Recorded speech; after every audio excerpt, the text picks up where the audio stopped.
Victorian Premier Daniel Andrews is flying out to China tonight on his most secretive trip yet to the communist dictatorship.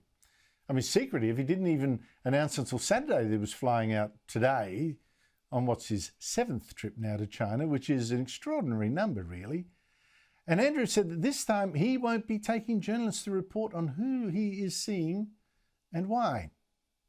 This is not a very picture-friendly, there's no big events, we're not doing tours, it's back-to-back meetings, and there'll be lots of those, and that's very important. We've taken media in the past to different sorts of visits, but given what we've been through, and given that this is very much as I said, a back-to-back meeting visit, we're not bringing media with us.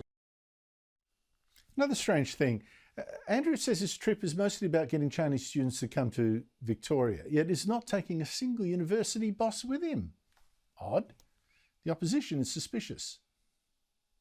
I think he's been to China more times than he's visited Warrnambool. I'm concerned that the only reports we'll get out of it will be by state-run media in China, and I'd really like to know what the purpose is of this visit.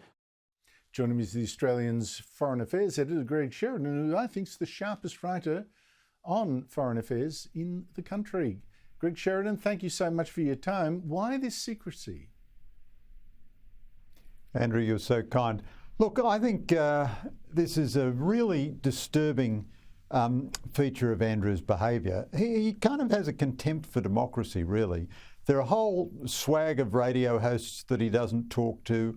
His regime does social media. They use taxpayer-funded money to find out what people are thinking and to manipulate and pander to that. Now he's going to China after the enormous controversy of when he joined up the Belt and Road Initiative against the wishes of his federal government at the time and against the wishes of the Labor opposition at the time, and had to be pulled out of it by the Morrison government. And the Albanese government, to its credit, is not reversing the Morrison government's view on the Belt and Road Initiative. Now he's going to China and he wants to do it away from the media. But I thought we were a democracy. I didn't think we were Cuba, where the media only gets access when the conquistador allows it.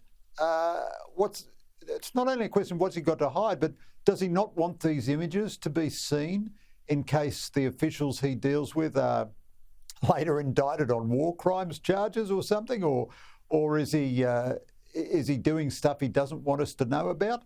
I think Victoria, under the long one-party rule of Labor, has become a very strange state in Australia. A lot of weird things about it, and this lack of scrutiny and democracy is one part of it. Well, I'd use the word sinister myself, Greg. I think it's very sinister. And this excuse, well, there aren't very good pictures, so I'm not taking the media. I mean, it's up for the media to decide if they're going to pay the money to go along, if the trip is too boring to cover. No, thank you. We make that decision for ourselves. That is just a bull excuse. But I tell you what, I wonder how much of it's to do with the fact, too, that the Chinese voters, right, 10 seats in the New South Wales election have a lot of Chinese voters. Their reaction against the Liberals, the Liberals' vote in those seats dropped 9%, which is about twice the drop in the Liberal vote elsewhere. It seems to me that Labor is cosseting the Chinese voters who have turned off the coalition because they think they've been too hard on the Chinese dictatorship. I wouldn't be surprised if there's an element of Andrew, that. What do you think? Can I make a point about that? I don't think we should assume what Chinese Australians are thinking, but I'd make a couple of points. First of all, the Liberals have been hopeless, pathetic, dismal, lazy and ineffective in courting Chinese Australians. Secondly, some of their rhetoric under Morrison, when they talked about the Chinese, could easily be confused by people who didn't have English as their first language into being an ethnic category rather than a political category. Most Chinese Australians, I don't think, have any truck with the Chinese Communist Party. But also there is a very big issue about the Chinese government's influence in Chinese language media in Australia and in social media in Australia. Now, some of these people are isolated from mainstream media and they are being relentlessly told lies by Chinese government origin sources. And the Australian state needs to protect these good Australian citizens from manipulation and propaganda from a foreign government.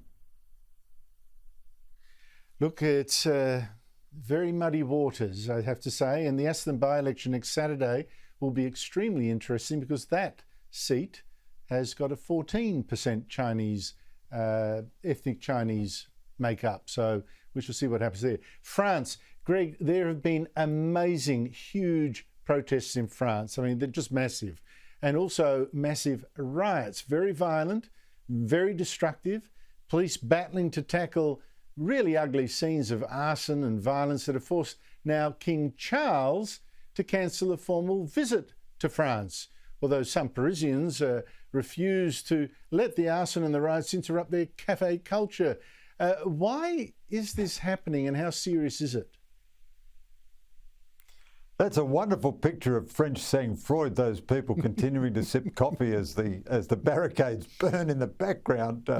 That's the most admirable picture of the French I've ever seen, I think. But no, these riots are terribly serious and very concerning. And for this reason, this is a malaise which is right across Western society right now.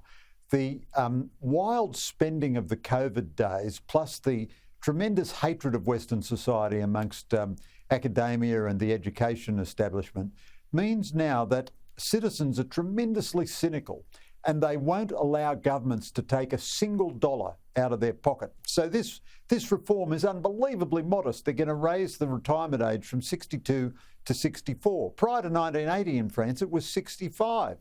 No one thinks that the French pension system is sustainable at the moment. You know, the number of workers per pensioner has gone down radically over the years. There's a huge, underclass which lives permanently on welfare. This is absolutely unsustainable. But a perfectly sensible, moderate government, he's not exactly to my taste, President Macron, but no one could describe him as a crazy right-winger or anything, is trying to enact this most modest reform. And look at the insane reaction it's getting in the streets. Now, I think this goes to a very deep crisis right across Western democracy. We have our version of it here. You know, our spending, our structural deficit is out of control. Our spending is out of control. The NDIS is out of control. You can't do anything to pull its spending back because you can't take a single dollar off anybody. And I think I don't think Macron can possibly back down. But who could go to war like this over the proposition that if you're a healthy 63-year-old, you should still go to work instead of collecting a state pension?